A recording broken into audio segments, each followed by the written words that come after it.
Welcome back to the Iron Game Tailgate Show at the Rogue Invitational in Aberdeen, Scotland.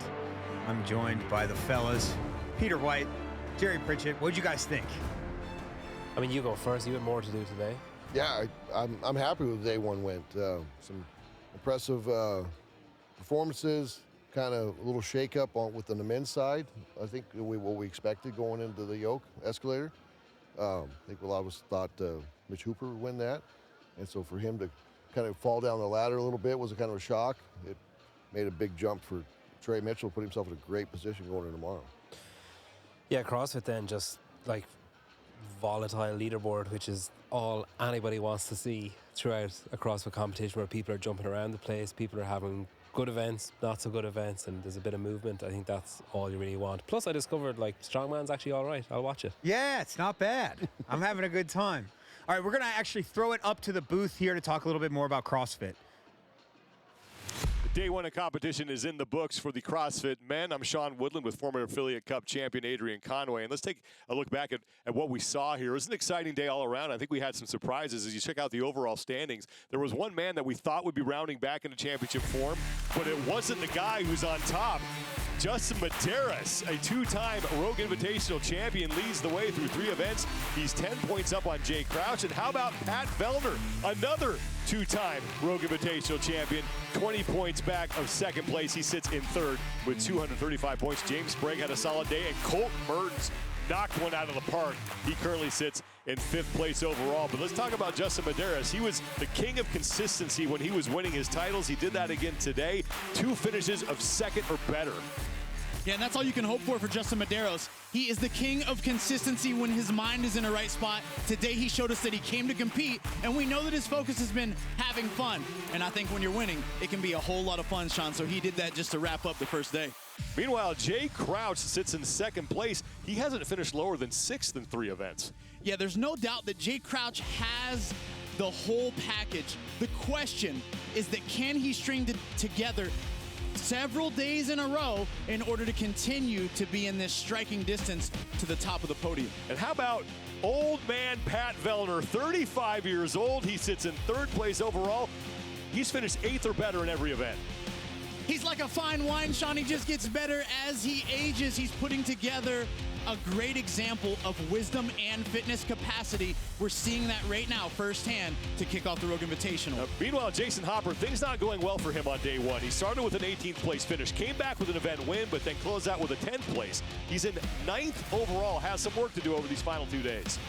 Simply put, Sean, he's got to weather the storm. He's got to take these ups with these downs and find himself right in that middle consistently throughout in order to peck his way back to the top. We still have 6 events remaining over the next 2 days, so Jason Hopper has plenty of time to make those points and try to follow up that CrossFit Games Championship with a win here at the Rogue Invitational. Thank you so much, fellas, for that. Right now, we actually have Josh Bridges. He's joining us. And did the people? Let's go. Did the competitors pay the man today or what? The tax collector came and he got his money. That is for sure. That was a day. Let's go, man. I was very happy to watch that day. The athletes did phenomenal. Put on a great show. And like we talked about earlier, man, like the leaderboard is bouncing around, which is awesome. Seeing Justin back up on top is really cool. I love that guy. His grit is insane. Patrick Vellner, being, in the Social Security, collecting the Social Security checks, handing them over to the man today. So I loved it. I loved watching it, man. Yeah, that was a crazy workout. I just could not believe the volume of the back squats there. Sets of 10 on 315 or 315 back squats. It was basically a hero workout. Yeah. Like it was a lot. Are you like when you have the log clean and then you have the kind of back extension and pressing and everything, and then you have all that back squatting. Are you worried about what that athletes might be waking up feeling like tomorrow morning or Sunday morning, or the order of events? I wouldn't say I was worried about it, but yes. Yes, looking at that, you're like, okay, we're still, there's always still time to adjust things as the weekend progresses, kind of watching how the athletes are responding to some of these workouts. Those 2 workouts back to back is crazy.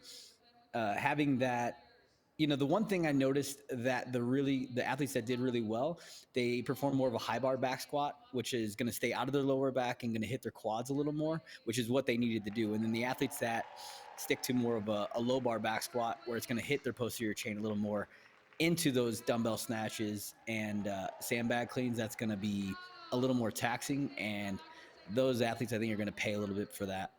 They pay the band a bit more. Yeah, in A touch more.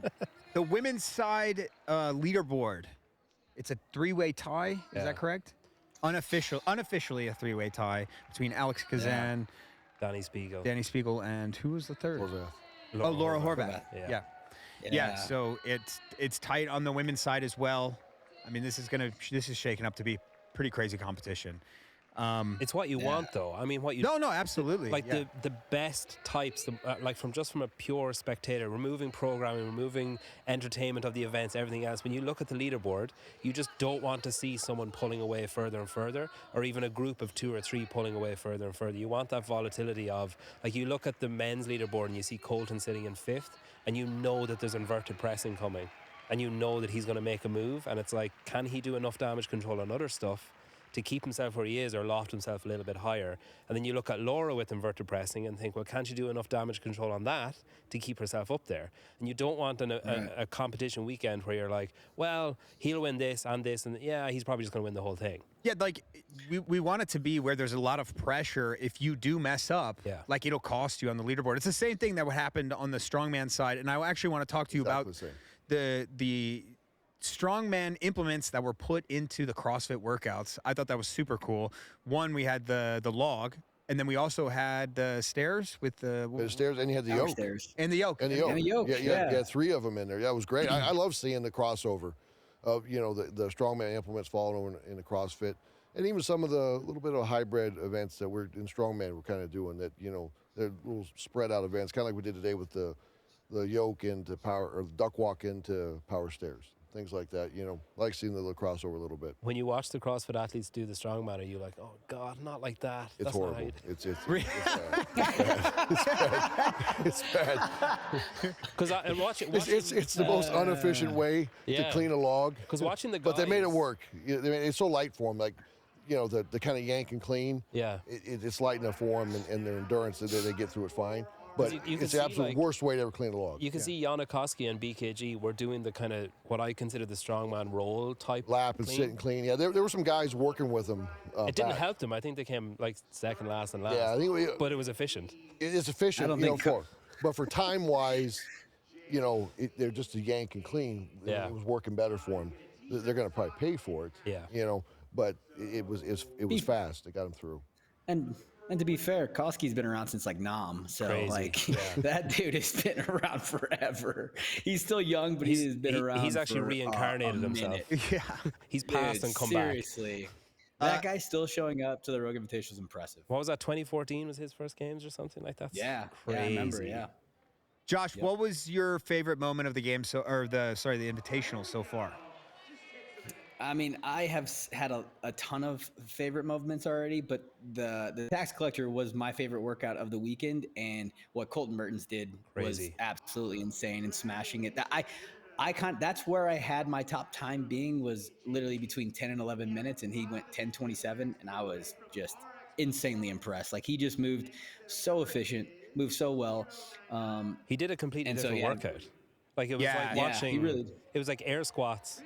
And then just a 50-pound dumbbell compared to the other guys. Everything was unbroken, everything was fast. It still seemed tough. Oh yeah. But like it was just a different workout compared to everyone else. Like the 315. He lapped like 5 people. 315 for 10. Like, it's still hard no matter how strong you are. He had the biggest back squat at the games, but still it's challenging. Yeah. It's just just smooth, and it didn't seem like he was sprinting through. He just didn't really stop marching throughout the whole workout. Exactly. He just kept moving through perfectly.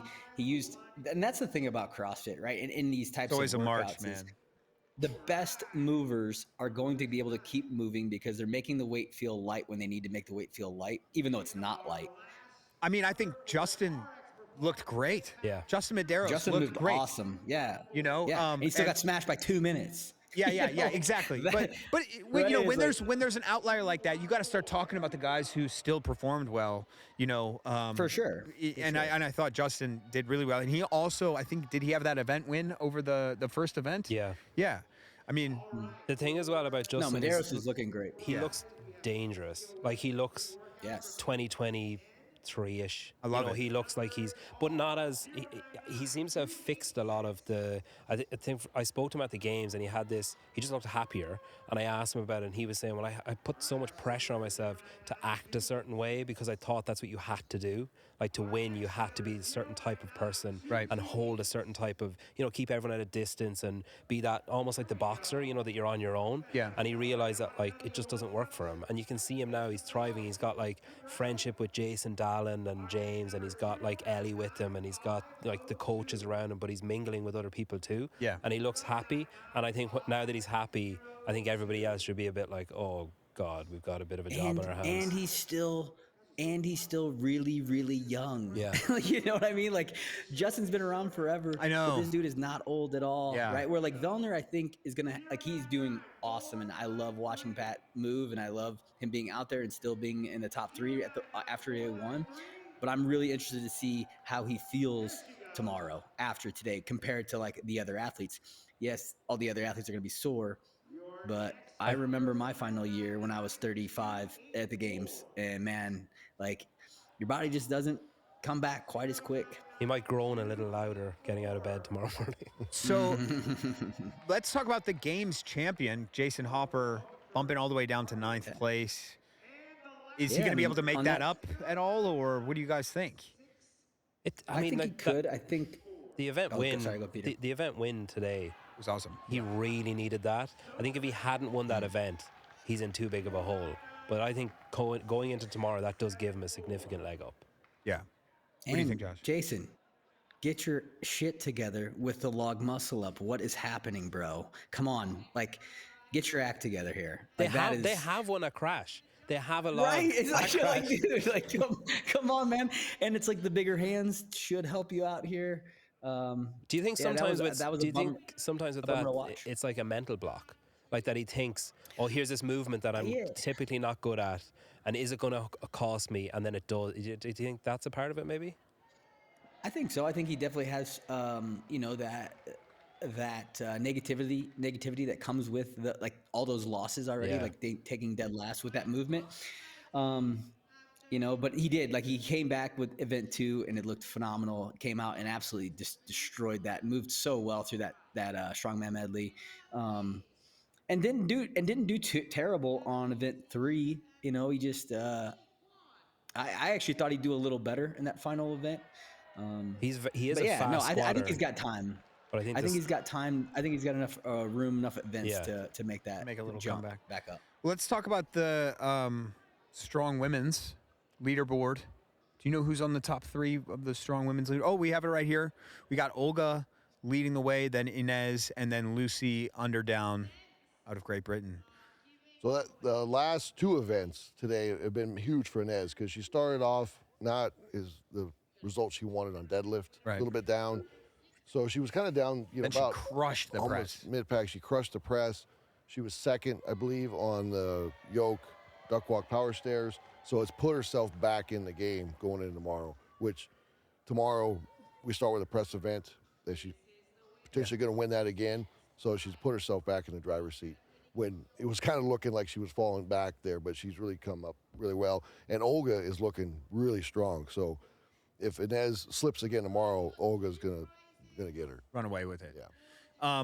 And the events tomorrow, I know we have the stones at the end. Yeah, we're finished with stones. The first event tomorrow is similar to what we had last year with the kettlebell, then the dumbbell, Right. and then the axle with the big globes. Except they're just going to go and battle out for reps on that one. So I think it's going to be a little more entertaining and add a lot more to it than last year was just about speed, how fast you could get through all the 4 implements. Well, tomorrow you're going to have to fucking work. You're going to have to get through that last bar and get some reps. And then on the men's side, I really want to talk about Hooper. A little bit of a collapse. So that was a bit of a shock to see. Yeah, here are the standings right here. We got Trey Mitchell popping up, taking over from Mitchell, who is in second place, who's, what is that, 2.5 points behind? Is that Yeah. what that looks like? And then we got Lucas Hatton behind him. Yeah, so the yoke power stairs went exactly the way Trey needed. You know, he needed to get ahead of Hooper. He needed some guys in between him, and it's exactly the way it played out, which we never on paper you would have thought that would happen. And Hooper had a great run going, and just the 600 just kind of gassed out. I think the grip went, and it gets heavy real fast, the 600 pounds. So the events, though, tomorrow, do you think they're more in Hooper's wheelhouse? Like, is this going to be... It's going to be a battle because these are good events for Trey tomorrow, too, because typically a lot of times if we'd had a Farmers or a Frame tomorrow, Trey would have almost a zero going in tomorrow with the grip. Trey has no Z. He has a weakness tomorrow. So it's going to be a good battle because he's a little bit in the driver's seat, but he can't let off because Hooper's going to be pushing hard. And Hooper's a guy that could win that first event tomorrow, too. Peter and Josh, what did you guys think about the strongman stuff today? It's like I'm very green when it comes to strongman stuff, and I have no way of making a mental or physical link to what I'm seeing. That I'm kind of watching something happening, and I'm like, I mean, everybody's cheering. I'm guessing this is pretty impressive, but I just can't. This must be good. I can't comprehend what's happening. But I think the good thing for me, similar to what I was saying about the CrossFit leaderboard, is I guess I came here thinking, well, Mitchell Hooper's going to win. And then seeing him in second is like, that's exciting. Yeah, it's very exciting. Well, we got a bit of a change up too. Like you guys were talking about Hopper being ninth. I think you said overall. Yeah. Well, Rain O'Neal is the current world's strongest man, and he's in ninth going in tomorrow. Right. You know, a bit of a shock that we really thought he would be top 3 today. But it's not just about event wins. It's about winning, and then space needs to happen, and then whoever's in front needs to, that's what happened with Trey and Mitchell. It wasn't that Trey won and Mitchell didn't. There was people in between. Yeah, the people two of them. between him, yeah. That's always a factor in CrossFit, and it's always such an interesting, math problem. Yeah, who needs to do what? Yeah, and who needs a favor? Oh, God.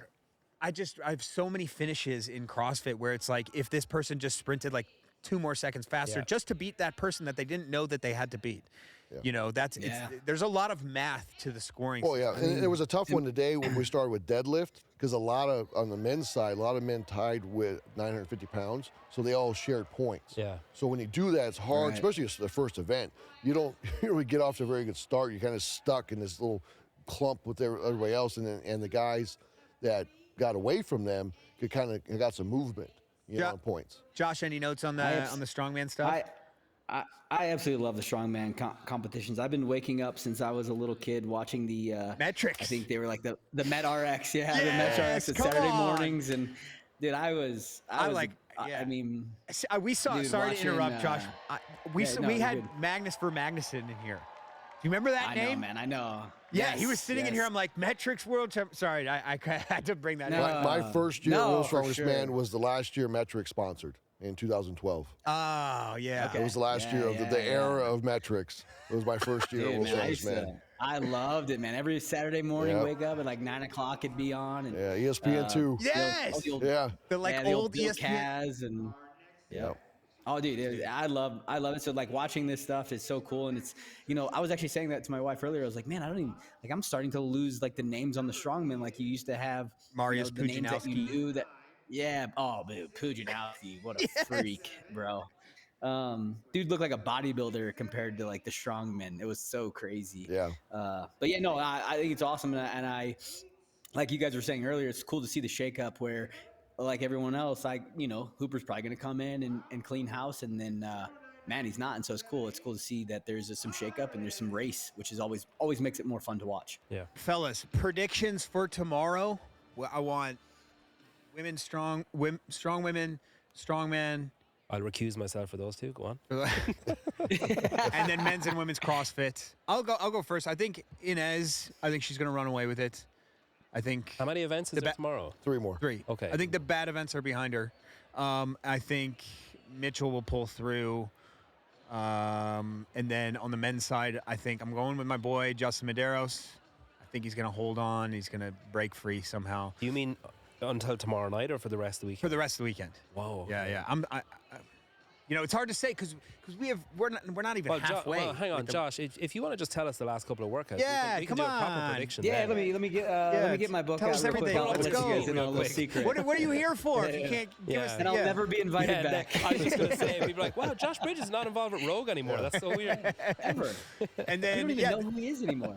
on the women's side, I think I'll go. I mean, I gotta go Laura. Like you just can't vote against her, man. It's like proof's in the pudding. Yeah, I think, okay, I'll go Inez because you seem to be leaning that way, and I just want to say that I'm right at the end of the weekend. I It's think, depressing for me when she just.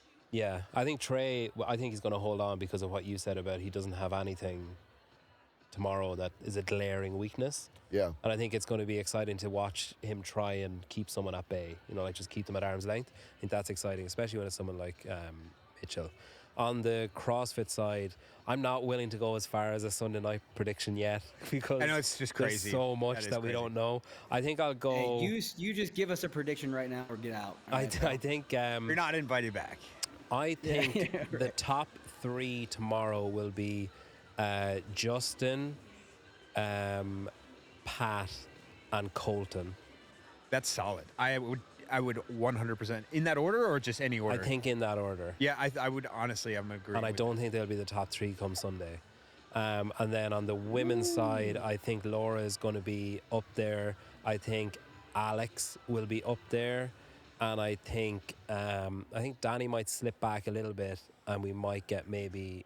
Screw it, I'll go home cooking. I'll say Lucy Campbell will squeak up a bit. Oh, okay. Mr. Bridges, I like it. Yeah. come on, give it to me. Let's go. For Strongman, I think Hooper might pull back and take the win there. For Strong Women, Inez as well. I think she's gonna win it. And then when we go into CrossFit, for the men, I'm gonna say top 3. I think Medeiros and Crouch are gonna stay up there. And I think Hopper's going to do what he does and kind of pull through and get in there. And I think Adler's going to be like, Sprague might be right on the outside if I had to guess.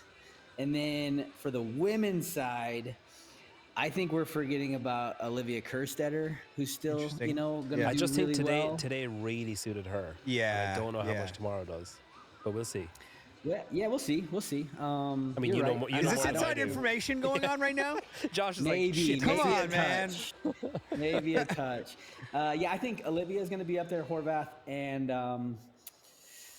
Danielle just came out so well in those first 2. That last one, I knew back squatting probably wasn't going to suit her well, and she was doing a low bar back squat, that's something, if she got her high bar back squat, I think she'd do really well with that workout. She made some adjustments there, and so then my final, Olivia and Horvath, and I'm gonna say, man, Gazan. I think Gazan is gonna do really well as well. I think starting off with the bench press workout and watching her. Oh, that's right. Do reps at like 225 or something. It's absurd. dude, So 4 months ago, she broke her leg in a car accident. And she's Yeah, that's doing crazy. like huge rep backs, but like it's nuts. Yeah, that's crazy. Yeah, super impressive. Jer Bear, what do you got? And if you don't know the CrossFit as well, Yeah, I that's don't. okay. I would have to probably go with Justin and Horvath, just the ones I hear about the most. Yeah. I don't know if the side is enough. They're solid guesses. But Yes. on the women's side, I mean, tomorrow's a very strong day for Inez, and but Olga's going to be on her heels for, I think those 2 are probably going to, not say run away with it, but kind of they're going to be the top 2. They're going to battle there. For third, for that last podium, there's probably 3 others that are going to battle tomorrow, where they could potentially be on that podium, and on the men's side too. I think the back of the podium is really kind of open on who can battle and get up there. But same thing on the men. I think Hooper and Trey are going to battle out tomorrow.